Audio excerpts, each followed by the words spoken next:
Hello everyone. Okay, तो आपको पता ही है कि बिहार के अंदर इलेक्शंस आने वाली है। मे बी अक्टूबर या नवंबर में वो इलेक्शंस होगी। ओके, तो उससे पहले हमारे बिहार में बहुत बड़ा बिहार ने बदलाव लेकर आया है। हमारे जो नीतीश कुमार है चीफ मिनिस्टर, उन्होंने बहुत बड़ा बदलाव लाया है बिहार के अंदर। और ये बदलाव आई थिंक किसी भी स्टेट में इतना तो नहीं हुआ है, पहली बार हो रहा है बिहार में। उन्होंने वुमेन्स के लिए 35% रिजर्वेशन लाया है सारे गवर्नमेंट एग्जामिनेशन के अंदर।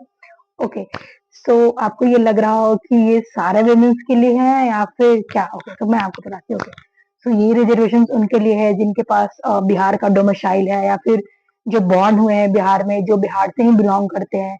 ये उनके लिए नहीं है जो दूसरे स्टेट से माइग्रेट करके बिहार में आए। ये रिजर्वेशन उनको प्रोवाइड नहीं की जाएगी।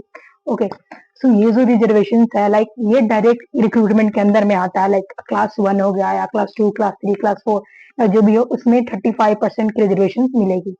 और ये रिजर्वेशन हॉरिजेंटल बेसिस पे होगा। अरे वर्टिकल बेसिस पे तो होता है ना, कोटा के अंदर कोटा मिल गया, उसके कोटा के ऊपर कोटा हम लोग ऐड करते जाते हैं।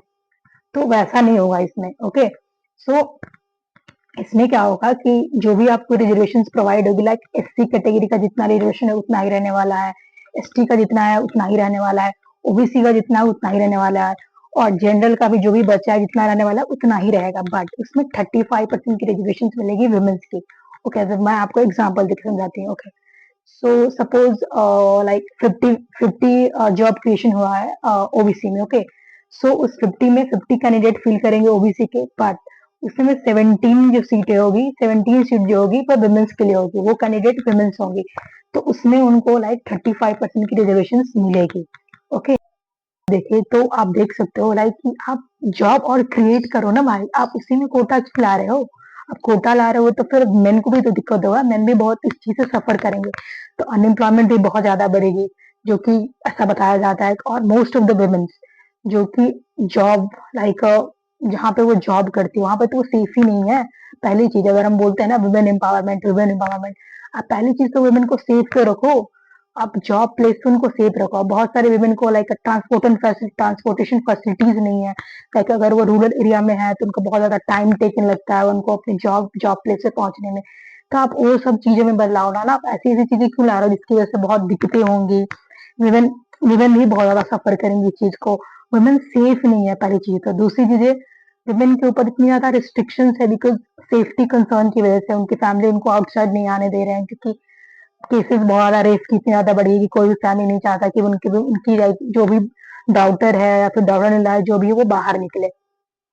थर्ड थिंग मैं बोलूंगी कि ठीक है, आपने कोटा ला दिया, आपने रिजर्वेशन ला लिया, आपने बहुत कुछ कर दिया। लिटरली इसका इम्प्लीमेंटेशन होता है क्या सीरियसली? बिल्कुल नहीं। इफ अगर आप कितना भी केसेस उठाकर देखोगे, अगर आज हम 2025 में एग्जामिनेशन दे रहे हैं कोई भी गवर्नमेंट एग्जामिनेशन, तो उसका हमें रिजल्ट मिलता है 2027 में। 2 साल तक इंसान वेट करते रहता है। उस ड्यूरेशन मतलब लोग पागल हो जाते हैं कि उनका रिजल्ट क्या आने वाला है। ये होता है यहाँ पे। तो उस चीज का इम्प्लीमेंटेशन ही बढ़िया से नहीं किया जा रहा है। तो आप उस चीज पे काम करो ना, इम्प्लीमेंट करो ना चीजों को अच्छे से। जो भी आप कर रहे हो, जो भी पहले से ही एग्जिस्ट करता है, उसको इम्प्लीमेंट करो पहले। उसके बाद आप कोटा लेकर आओ, उसके बाद आप जॉब क्रिएशन करो ज्यादा, जो कि ज्यादा बेनिफिशियल होगा। मेन और वुमेन दोनों के लिए होगा बेनिफिशियल। अभी आप 35% रिजर्वेशन ला कर दिए हो तो मेन को भी तो बहुत दिक्कत होगा इसमें। मेन भी तो बहुत ज्यादा सर्वाइव करेंगे ना, क्योंकि उनका तो 35% ऐसे निकल गया। तो जो भी सीट बची उस पे आप सोचो कि कितने सारे मेन होंगे वहां पे एक फॉर्म के लिए, कितने सारे मेन वहां पे एक सीट के लिए बैठेंगे वहां पे। और फिर अनएम्प्लॉयमेंट और ज्यादा जनरेट होगी। ये है, ये हो रहा है हमारे बिहार में।